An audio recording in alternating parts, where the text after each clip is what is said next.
दोस्तों welcome to the second lecture of industrial automation. आज के लेक्चर में हम जानेंगे ऑटोमेशन के डिफरेंट कंपोनेंट्स क्या है। आज का लेक्चर शुरू करने के पहले थोड़ा सा हम रिवाइज करते हैं हमने लास्ट लेक्चर में क्या देखा। हमारा लास्ट लेक्चर था इंट्रोडक्शन टू इंडस्ट्रियल ऑटोमेशन। उस लेक्चर में हमने डेफिनेशंस देखी है, इंडस्ट्री की डेफिनेशन क्या है ये देखा है, ऑटोमेशन की डेफिनेशन क्या है हमने ये देखा है। उसके बाद हमने देखा है कि इंडस्ट्रियल ऑटोमेशन के डिफरेंट पार्ट्स क्या है, जिसमें एक पार्ट होता है हार्डवेयर, सेकेंड पार्ट होता है सॉफ्टवेयर और थर्ड पार्ट होता है इनपुट एंड आउटपुट डिवाइसेस। उसके बाद हमने देखा ऑटोमेशन की हिस्ट्री क्या है, मतलब मैनुअल से लेके ऑटोमेशन जो स्टार्ट हुआ था, पहले मैनुअल था, उसके बाद न्यूमेटिक्स था, उसके बाद हाइड्रोलिक्स था, उसके बाद हार्ड वायर्ड ऑटोमेशन आ गया, उसके बाद लॉजिक गेट का ऑटोमेशन आ गया और उसके बाद पीएलसी ऑटोमेशन आया।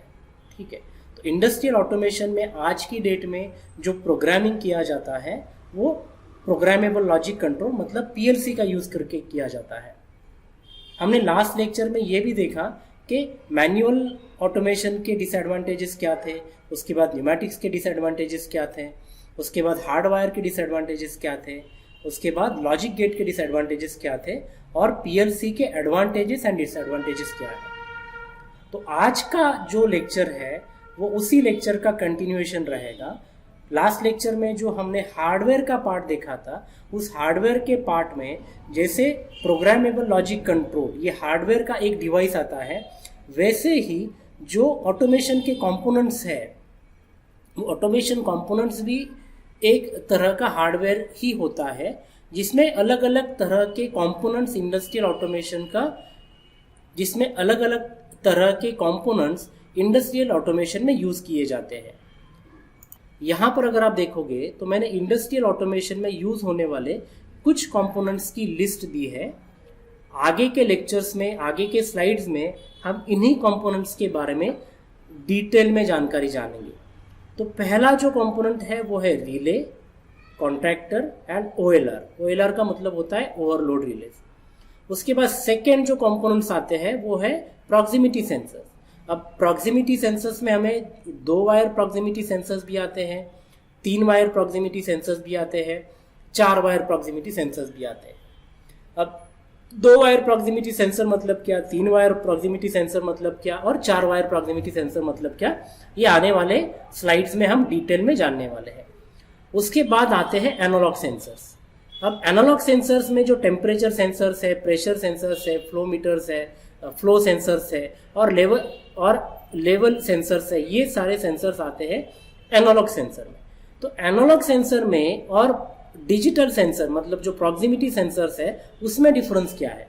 जो ऊपर हमने ये सेंसर देखा था प्रॉक्सिमिटी सेंसर, ये सेंसर यूजुअली हमें डिजिटल आउटपुट देते हैं। डिजिटल आउटपुट का मतलब ये होता है कि ये सेंसर्स हमें 0 और 1 के फॉर्मेट में आउटपुट देंगे। 0 मतलब लो या ऑफ, 1 मतलब हाई या ऑन। एनालॉग सेंसर जो है वो हमें 0 या 1 के फॉर्मेट में आउटपुट नहीं देते, तो ये हमें कुछ पर्टिकुलर रेंज में आउटपुट देते हैं और जो आउटपुट यूजुअली वोल्टेज और करंट में मेजर किया जाता है। इसका डिटेल हम जब प्रॉक्सिमिटी ये दोनों टाइप के जो सेंसर्स है इनका डिटेल्स हम आने वाले लेक्चर्स में जानेंगे। उसके बाद नेक्स्ट जो कंपोनेंट है वो है पीआईडी, टेम्परेचर कंट्रोलर। उसके बाद है सर्किट ब्रेकर्स, जिसमें MCB, MCCB, ACB, VCB, OCB and MPCB आता है। उसके बाद है आपके timers, counters and rate indicators. उसके बाद है स्विच गियर्स, उसके बाद है थरिस्टर और इसके बाद है energy metres and electrical symbol. तो ये जो लिस्ट है ये कुछ इंपॉर्टेंट ऑटोमेशन के कंपोनेंट्स है जो ऑटोमेशन में यूजुअली यूज किए जाते हैं और हमारे कोर्स के हिसाब से इनका इंपॉर्टेंस बहुत ज़्यादा है। क्योंकि जब हम पीएलसी प्रोग्रामिंग करते हैं तो पीएलसी प्रोग्रामिंग में पीएलसी का प्रोग्रामिंग आना, लॉजिकल थॉट प्रोसेस डेवलप होना, ये एक पार्ट है। लेकिन पीएलसी प्रोग्रामर को हमेशा, जब पीएलसी प्रोग्रामर प्रोग्रामिंग का काम करता है तब उसे इनपुट कहाँ से आने वाले हैं, उन डिवाइसेस के बारे में जानकारी होना, उनका वर्किंग कैसे होता है,